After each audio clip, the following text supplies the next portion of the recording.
Nee? 1, 2, 3, 4. Zachtjes. Ja, we moeten even dat netwerk switchen. Ja. Het is een soort diesel. Oh. Beginnersfout. Okay. After some connection issues, we now have also audio in this podcast, which is very handy if you are creating a podcast. And once we had recorded the whole session without audio, so let's not do that again. Okay. AI. Yeah, exactly. Over. AI.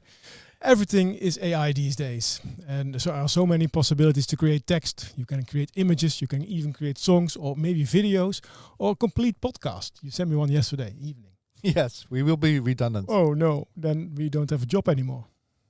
That's also interesting. Many people also think that AI is going hobby. to... hobby.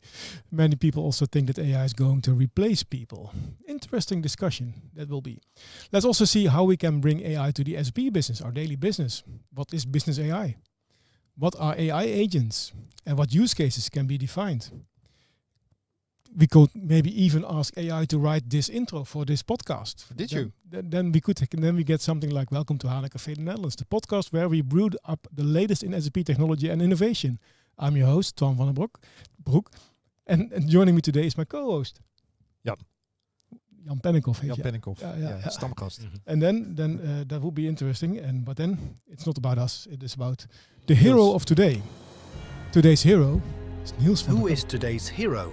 Niels van der Kam. Hey, welcome everybody, and welcome Jan, welcome Twan. Glad you could join us. And with that, welcome to HANA Café the Netherlands. HANA Café Nederland is een podcast met nieuws vanuit de SAP-wereld.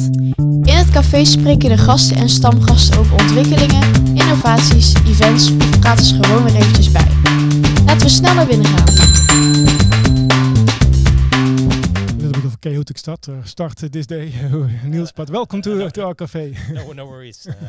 Yeah, we should have told you that the leader would be playing first. This is what you get if you have a manual job, connecting all the connectors and making sure that the audio is correct. And I have a leader playing somewhere, and thanks to Ethan, it also plays in hopefully in the stream.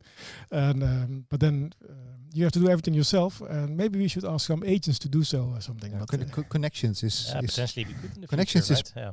Connections is paramount for everything. Connections and integration is paramount for AI. Yeah, for sure. As well as data.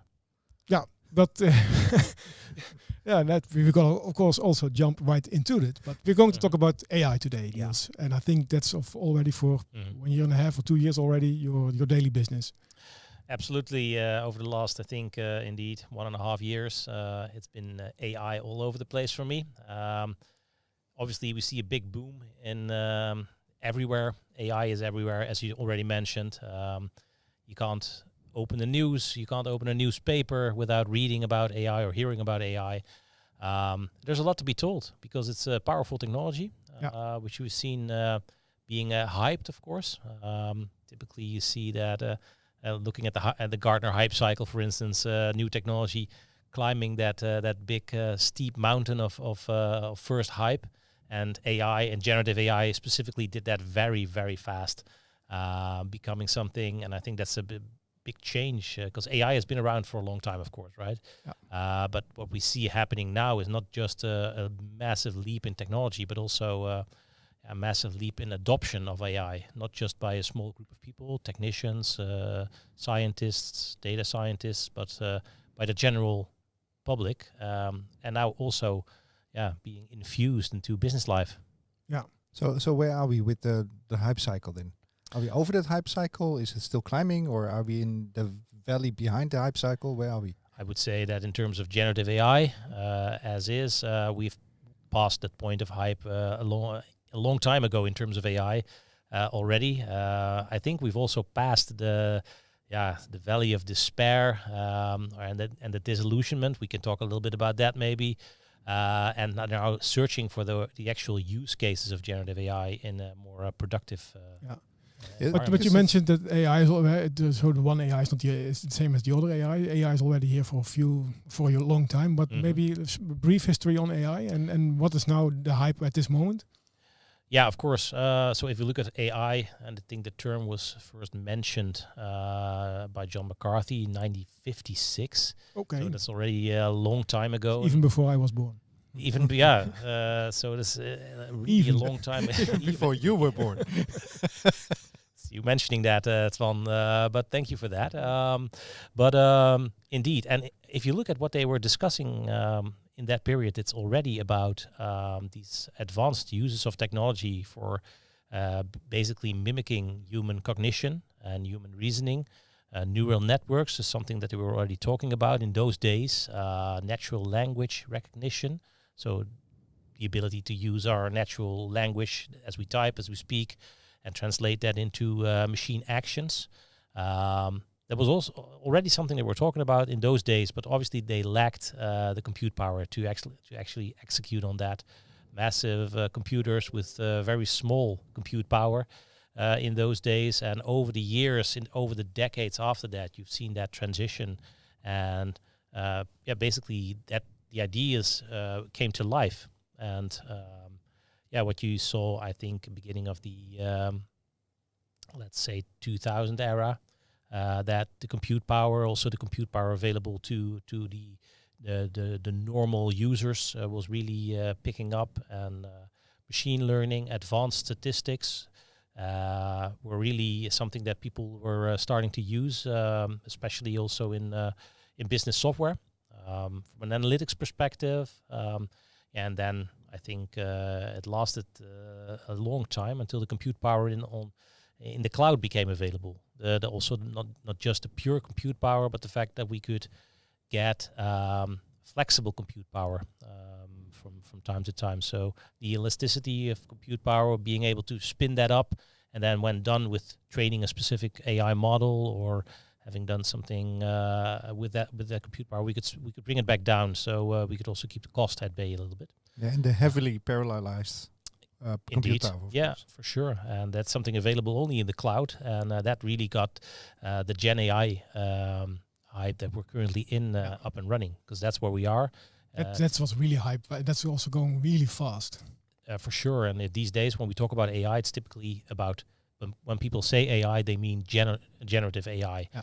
And that's, I think, brought about by that one tool that we all know and everybody has used, right? ChatGPT. Yeah. That was there all of a sudden, and it was really a new way to find information and to do inquiry on mass data sets. And that was adopted so fast. In a matter of days, everybody had heard about it, and a lot of people had already used it when it first came out. And currently, of course, we see that basically you can't find anybody with access to a modern computer and the internet who hasn't used ChatGPT or the like. And even at schools, so teachers even stimulate the pupils, the students, to use ChatGPT to work on their exams or exercises. Yeah. That was the other way around. No, it's usually it is the other way around, but these days teachers really stimulate their students to do so. I think that's also there is obviously a lot of discussion about how we should use this new technology, as there is with all new technology, and this one is kind of strange, of course, because for the first time this technology is starting to mimic one of the things that was really us as human beings, the reasoning capabilities that we have. They were being mimicked by these massive models. But that brought about a lot of discussion how we should use this technology in education, for instance, and maybe there's good to have discussion about that, the usage of AI in our educational system, but also there's a lot of good to be had there. And I think indeed what you see happening is that AI and ChatGPT and tools of the like are being used in education as well. Yeah. So, and if we now look at our business, we are working at SAP. So we call it SAP Business AI. Mm-hmm. Is that also generative AI, or is that something different? What is the question? What is SAP Business AI? What is SAP Business AI? It's a lot. Let's start with that, and we can look at it from various angles. It's generative AI for sure, but it's also the more traditional technologies that we were already deploying in our solutions, like machine learning. So it's a whole range, but obviously the focus there is also how can we enhance business processes running in our software with generative AI. Yeah. And that's a complex task for us as a software developer to do that in the right way and to do it in the right places. But I think the crucial thing is that we try to embed it in these business processes running in the software. Yeah. And can you give an example? Yeah, for sure. There are so many examples to be given.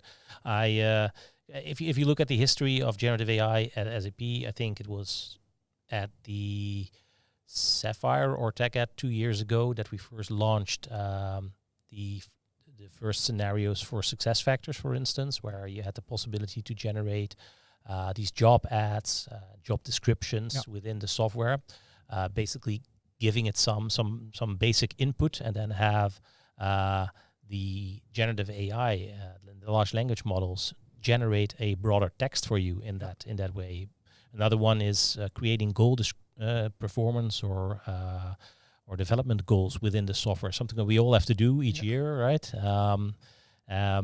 Basically, also there, giving it a few keywords and then having it create a first draft of a fully filled out performance or development goal. Yeah, and to be clear, so it is integrated into the solution. You don't have to copy paste from ChatGPT your text. You enter some keywords in ChatGPT and then you paste it back into SuccessFactors. It's integrated in SuccessFactors. That's the key element here. It's integrated into the software, so you don't have to jump between various applications. And you mentioned maybe doing something in ChatGPT and then copy pasting it. I think that's, from a general idea of business, not a very wise thing to do, because ChatGPT, obviously being a very nice tool, it's a free tool, and you always need to be cautious about free tools on the public internet and putting sensitive data in there. So what we make sure in our software is that we use private versions of those models where data is not used. It's the general fear that where's my data going?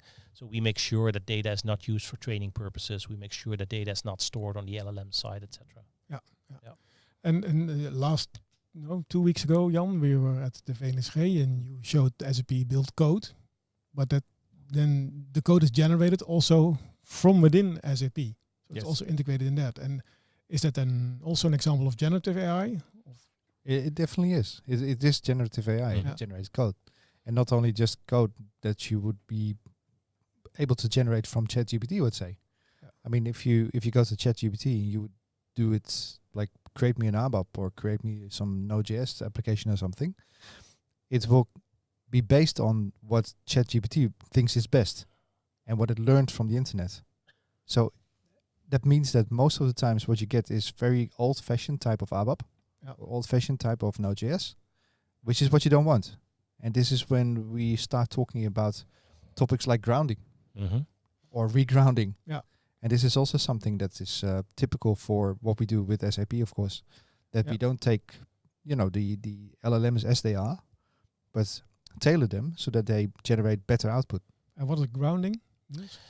It's basically technology where we make sure that these agnostic models, those LLMs, they know nothing about your specific business context. They are trained on data which is available on the public internet. Yeah. Which is typically not, I would say, your internal documentation, etc., and your internal data. So if you want to leverage LLM technology, including information that's only available within the context of your business, we need to make sure that we ground your questions that you have in that context of your business. So we need, when you ask a question to an LLM based on, let's say, an internal policy document, we need to first make sure that in answering that question, we send a little bit of that information necessary to answer the question to the LLM, which can then, based on your question, extract the relevant information and then provide you with an answer. So that's what grounding means. We ground your question in the context of your specific business. Yeah.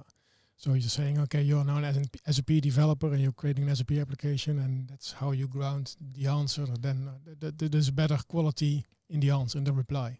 Yeah, for sure. And I think Jan can relate to this, but you already gave that example about very generic code being generated by a tool like ChatGPT, whereas you may want to use high quality code that you have available in your own organization, or we as SAP have available in our own development processes, and to leverage that when generating, for instance, ABAP code or a CAP application on the BTP platform.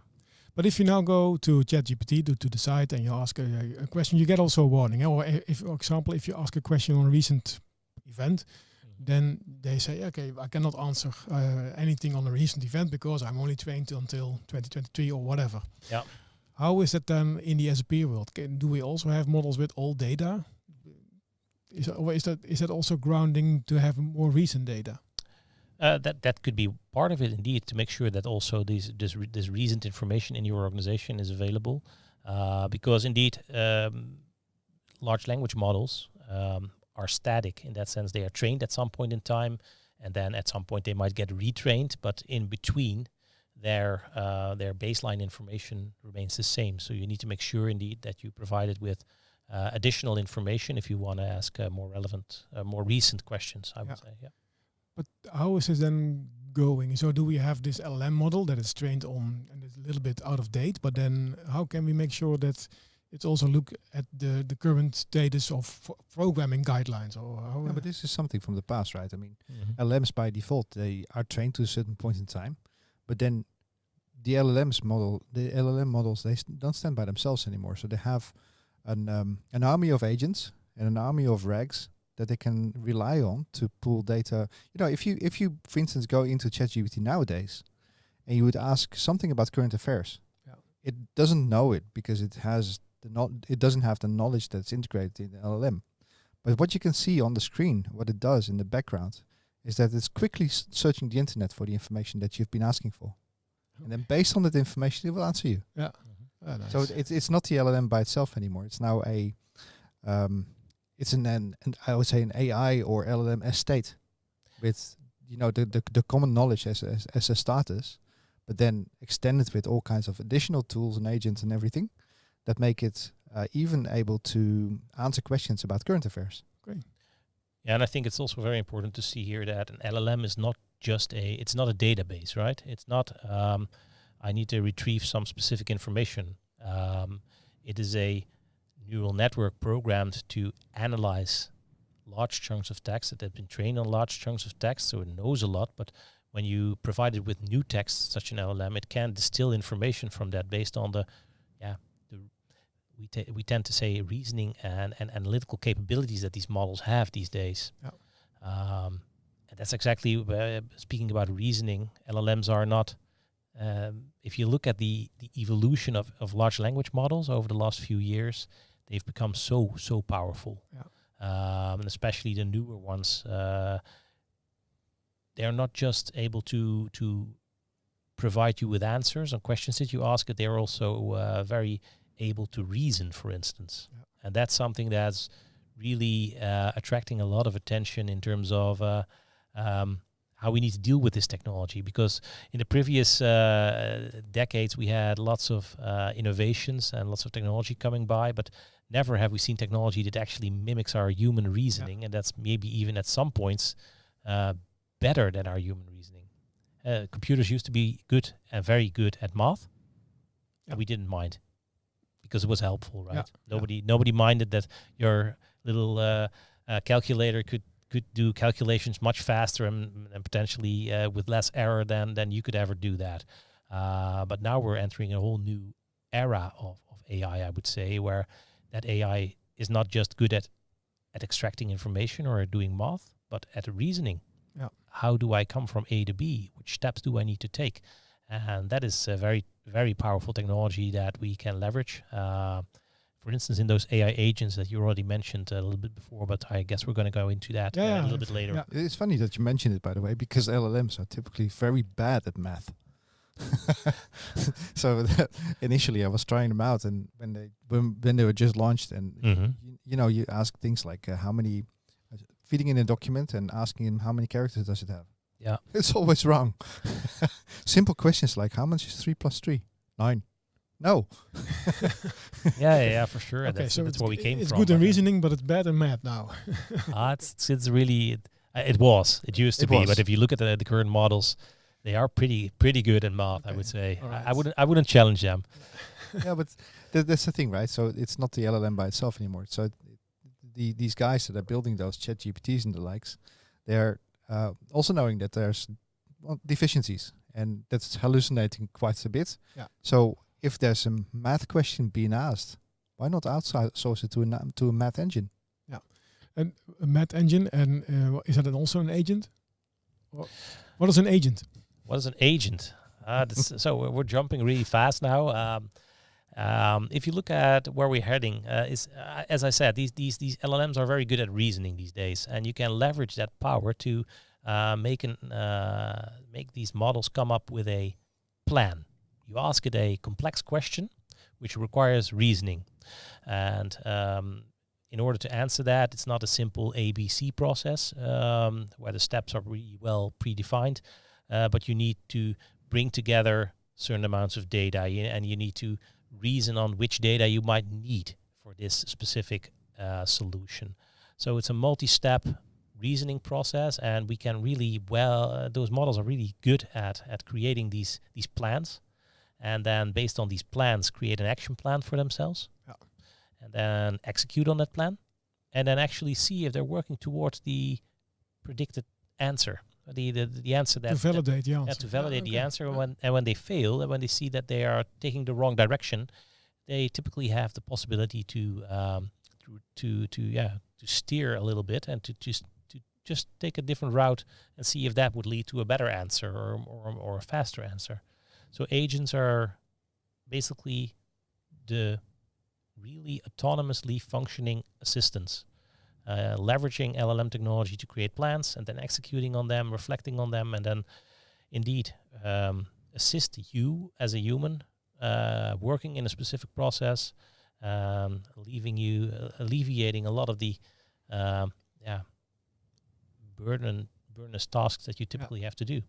But who is then creating the agents? Is it also like ChatGPT is creating agents, or is that another party? No, basically, for instance, SAP is creating agents and embedding them in their software, and that's something that is currently very in an early phase because we want to do this right, of course. And there's so this is a process that's ongoing. But the first ones are indeed showing up. Yeah. And in the future, it might. I mean, nowadays already, like here's my SAP API.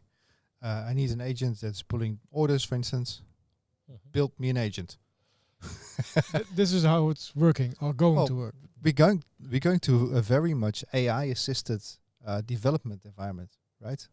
And if you look at the development environment of agents, it's just another development environment that I don't think has been launched yet. The dual extensibility. Not yet, but it's coming indeed. Yeah. Exactly. So it's coming. So we have another development environment coming up for dual extensions. And this is where you just build AI agents. But then it's going to be AI assisted development again. Yeah, but so is it then we are used to work with APIs in software development, and that you have an API to get, for example, sales order data. But that's something that you need to call, and you need to call it in the right way, otherwise you do not get any data. And it's now the agent, you can then now just ask the agent, hey, give me the sales order data, and then it will call the API in the back. That's the intention. Yeah. Okay. Cool. but in a smart fashion as well. But it's not there. But you mentioned that we are delivering the first agent. What are the first agents that SAP is delivering? I think one of the very nice examples that we have is a dispute management case. And imagine this scenario: we have a customer sending us a complaint via email on a specific invoice that we've sent out, and we've done something wrong, or maybe the product was damaged, or we didn't deliver all the goods that we were supposed to deliver. Such a case, typically, so this is a very common case, I would say. And such an email comes in, and now we have an agent monitoring an email box. An email comes in, and that needs to be classified. Is this indeed a complaint, or is this just a generic question, or is this spam, or do I actually need to do something with this? But then when we've identified and classified this as an indeed a complaint about a specific invoice, then that gives us the first input to do the next step, basically. So we see such a mail coming in, and then the classification agent is basically checking, is this indeed a complaint, and what type of complaint it is. So when we've done that, this specific agent, because typically agents are not just by themselves, they work collectively. What you just described. So it's a set of agents. You have a plan, and then So then after that classification, the agent hands over to the next agent, who might be called, let's say, the help desk agent, which then checks basically in our database of how we handled such a complaint in the past. So we might have sent out a new invoice and canceled the current one, and we might have done something in terms of creating some goodwill because we obviously did something wrong, so we want to do some goodwill to the customer. So it comes up with basically an overview of how did we handle this case in the past, and do you want to handle in the same way? Typically still providing you then with the possibility as a human to interact with that agent. So when I say an autonomously functioning agent, I do not per se mean, it could be like that, but not per se mean that everything happens in the background. Yeah, especially if you're going to cancel an invoice, that would be something that you want to have a human in the loop. There you might want to have a human in the loop, specifically, especially if the invoice is a large amount, or it's a key customer for us, or so it's a risk determination where you want to do full automation, or where you maybe want to have indeed still some human in the loop there. But say that you've then chosen an option. Obviously, you have the third one, and that's more of an automation process than indeed making sure that we create a dispute in our system, which is then managed, etc., and we send out that new invoice. But the fact that you let the agent come up with a plan of how to handle this specific email, and then hand over to a new agent, who then indeed checks, okay, if we need to handle this complaint, how we do that in the past? Do I still need to have one of my human co-workers look at the actual solution, yes or no, and then handle it for you in the system? And then what's also interesting is that this all happens typically, and we make sure that it works that way from one interface, because regardless of where you first pick up this complaint, could be that you're in your Teams environment or your mail environment, and you get a notification over there, or you're working in your service management system and you get the complaint over there, and you open Joule. You do not want to be switching between systems. So what we also make sure is that you can work with these agents just from one environment, from one interface, without having to break your flow of work, basically. Because we work with so many applications these days, that's a kind of a risk that you have to jump between all these applications, re-entering data with context, which basically was there to begin with. And that's also, I think, what you mentioned in our previous episode when we were standing at the VNSG event. The AI is the new UI. Is this also then an example of that? This is for sure an example also of that, indeed. So we came from a situation 50 years ago, because we were talking about that, when the first applications came to be using keyboards, maybe even using all sorts of, I don't even know what the English term for that is, but these pondskaarten. Oh, pondskaart.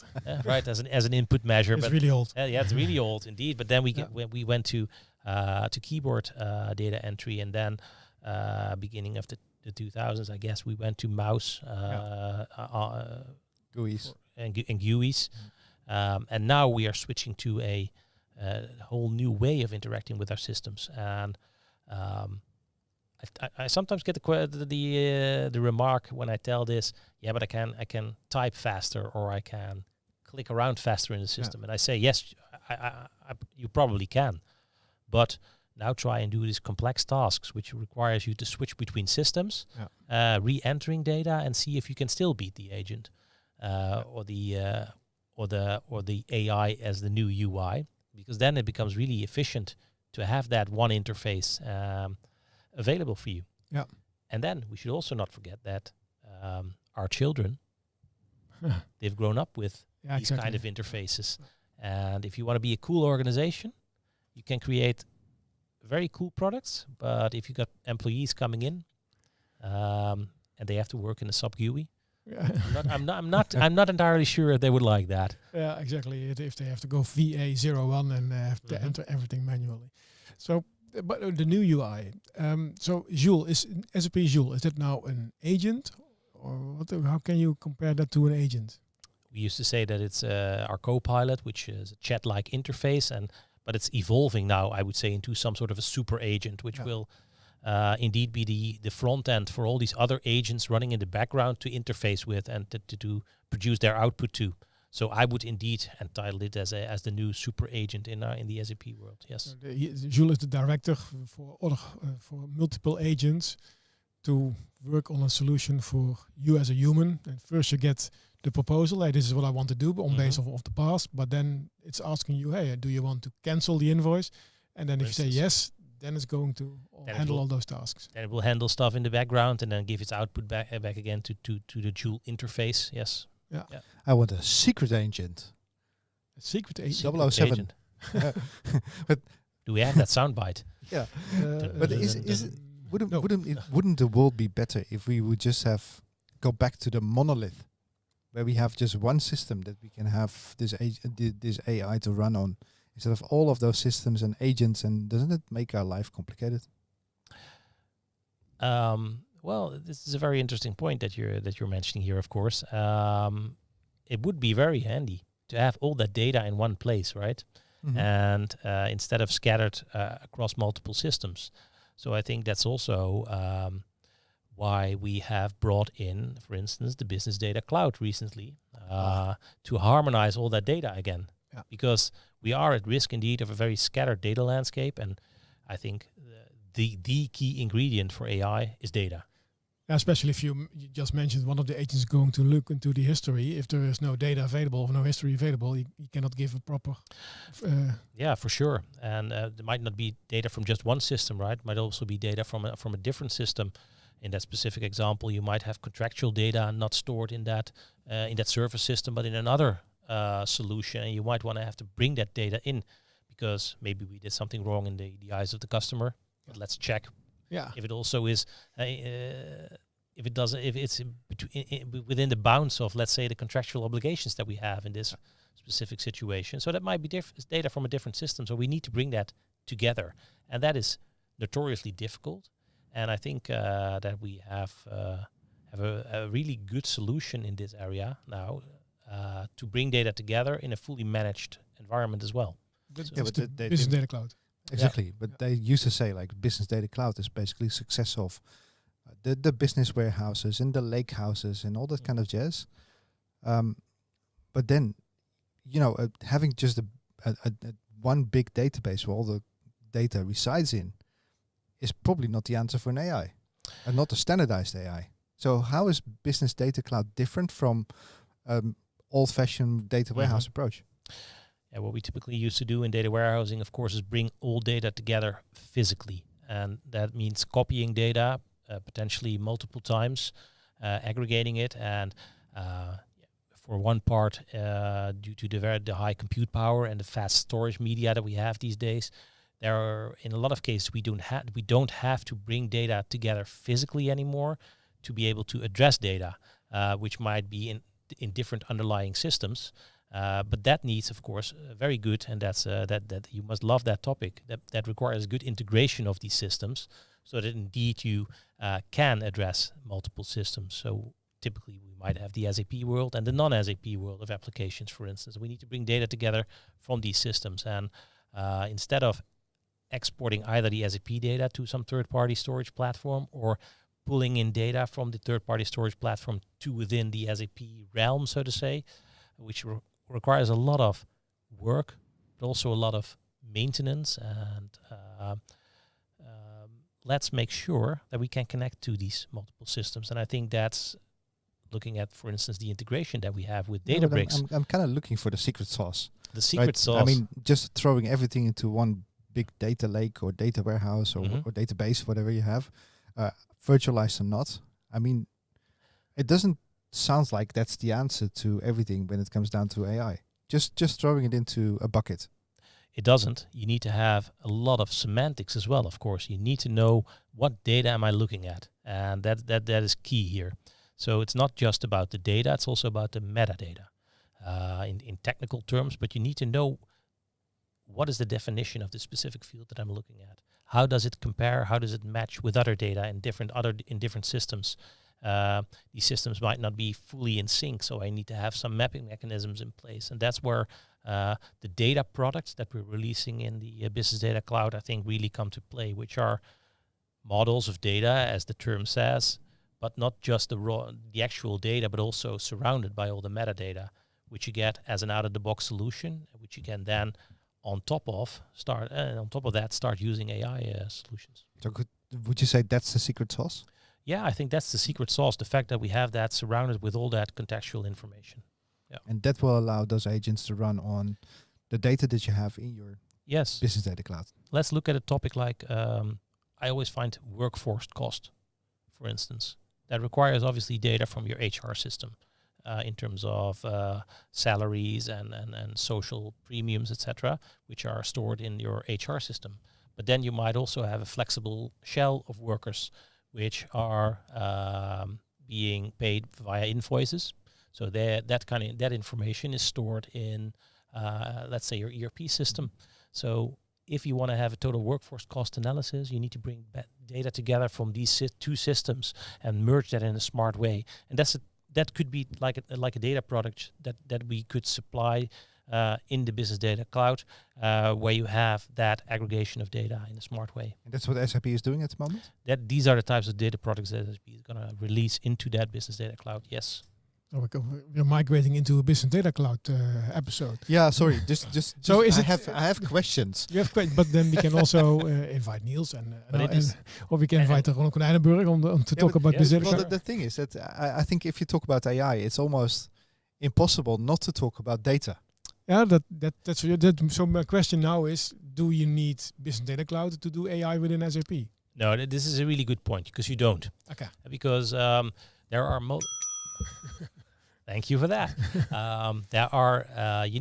There are scenarios that require just data from one source, and typically these are the embedded scenarios that we are also releasing, the embedded AI scenarios. So these are the AI scenarios which run within one of these processes within one of our solutions. They do not require the business data cloud per se. They just run on top of your ERP data by itself. But made that statement there surrounding the bell, but obviously they still need data, but they can run in the confinement of one system. Yes, and that's also the power of it. I believe that it runs within the confinement of that system, so that business users have access to those to the output of the AI directly in their day-to-day work. Then you might have more complex scenarios that do require bringing data together, and that's when you enter the realm of business data cloud. Okay. And I fully agree with Jan. You cannot talk about AI without talking about data. It's such an important backbone, I would say. Yeah, but that's also in the beginning of our discussion about LLMs. There's also big bulk data, amount of data, of course. And so a large language model is also data.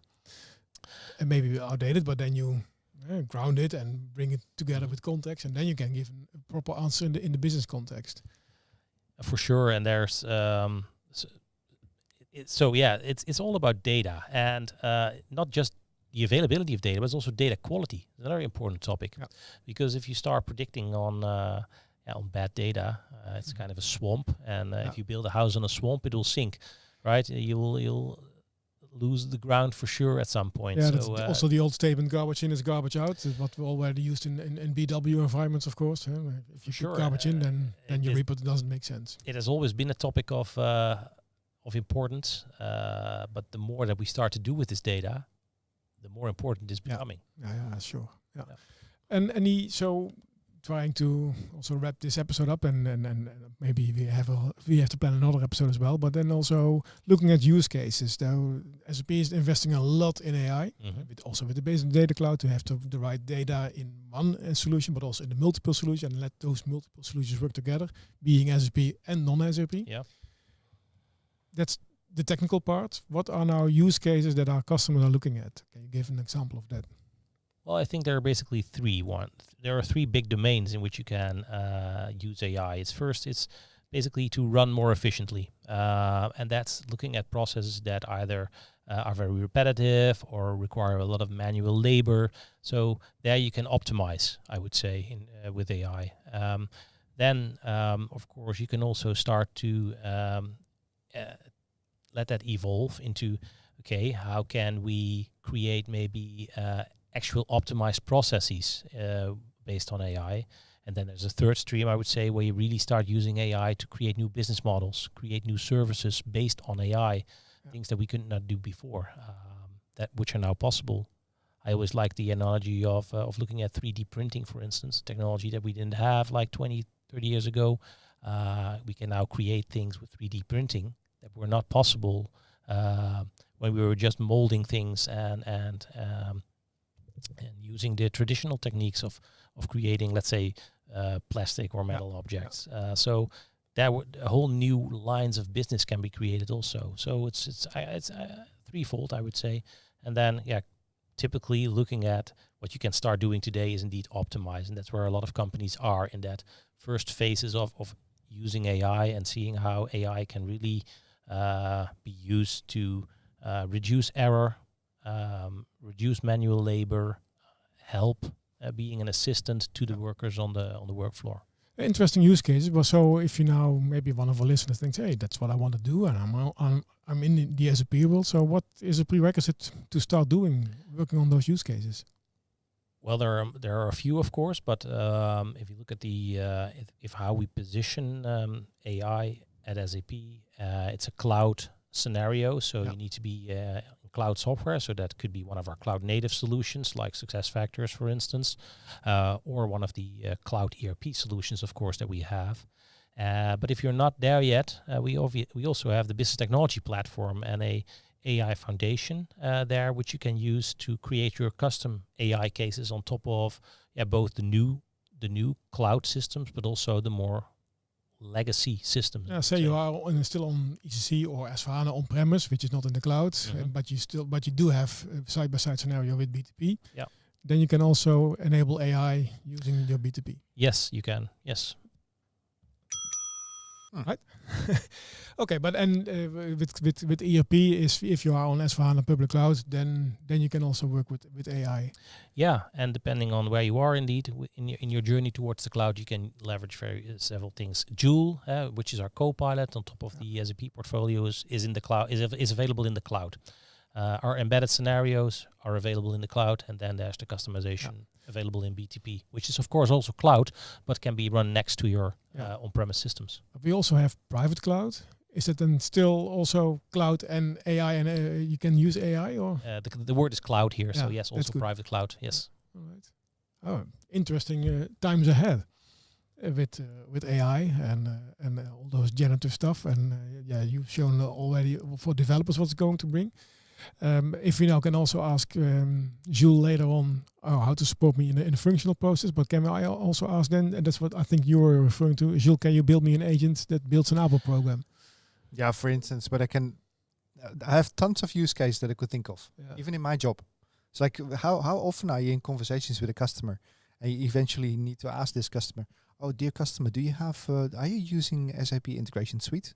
What would be greater than if Copilot would ask Joule, would ask the CRM system whether, you know, there's an integration suite being sold to that has been sold to this customer, and also come back with the answer, like secretly, of course, like, yes, this customer is using integration suite.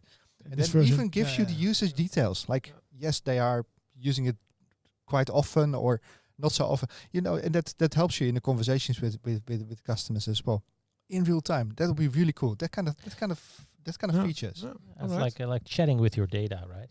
Yeah, it's like chatting with your data, an assistant that always listens in and can help you whenever there's the possibility an to do assistant. so. That you finally have your assistant. I want my assistant. I thought you were, but you're assistant for everybody. I just wrote an email this morning, but that's something else. Any events that you can recommend, Niels, in on short term, that people that are interested in AI, that want to learn more about AI and SAP, that are happening? Sure. We have on the 24th of June, we have the annual BTP festival, as its term, as its nickname is, but it's going to be all about BDC and AI this year. So we're going to have a lot of. Are we invited? I assume that you're going to create a nice podcast at that event, right? That's a good one. Write it up. No, you are invited, and we're going to have again a lot of customers on stage there telling stories about how they are modernizing their data estate, how they're using AI on top of that. So everybody's invited for that, of course, then we have multiple events coming up over the coming months, I would say. I'm not sure. I don't have the entire. Just follow you on LinkedIn. Calendar. And then, You can follow me on LinkedIn and send me a ping, and then I'll direct you to the right event. Because we have this is a very large event on the 24th of June, but we also have some smaller events for specific topics. Yeah. Aren't you doing some event with Builties anytime soon? And AI could be a very nice combination. The B2B workshop, exploration workshop. Yeah. Oh, that's another interesting one, of course, that's coming up. 16th of April. Yeah, which has 4 streams. And I think we mentioned already in the previous episode, but then 4 streams, one of AI, one on data, of course, and then on integration and app development and automation. Yeah, and what we're doing there as well is what we call an AI discovery workshop, which is actually a very nice format for customers who have a general idea about how AI could benefit one of their processes, but have a difficult time in translating that to actual solutions that they could start using. Okay. And through a process of ideation, we go from these high-level ideas to a really concrete roadmap about what they could, first of all, basically start using plug and play, one of these embedded AI cases that can be enabled basically in the software, or whether it might require some additional development.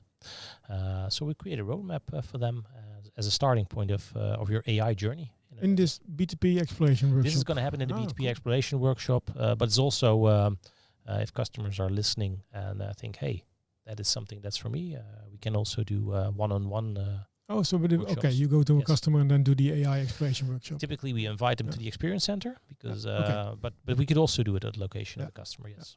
All right. Very interesting. And AI is, we're not finished on the topic, but for today we are. Sure, we're not. And unless you have a very difficult question, Jan. No difficult. I think I asked the difficult questions already.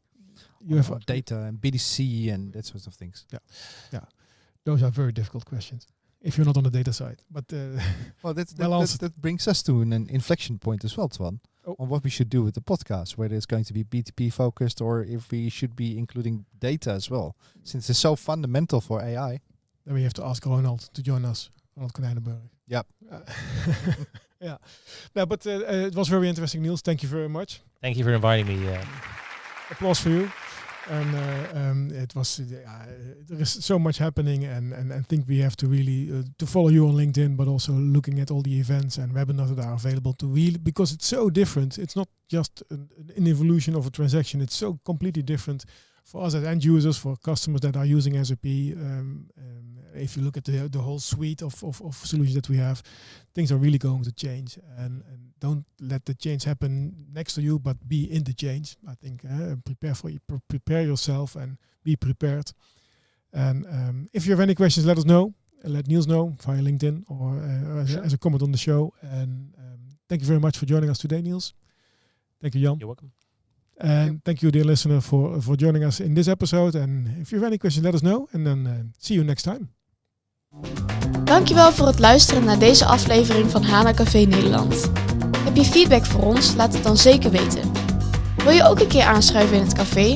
Stuur ons een berichtje en geef gelijk aan waar je het over wilt hebben. Tot de volgende keer!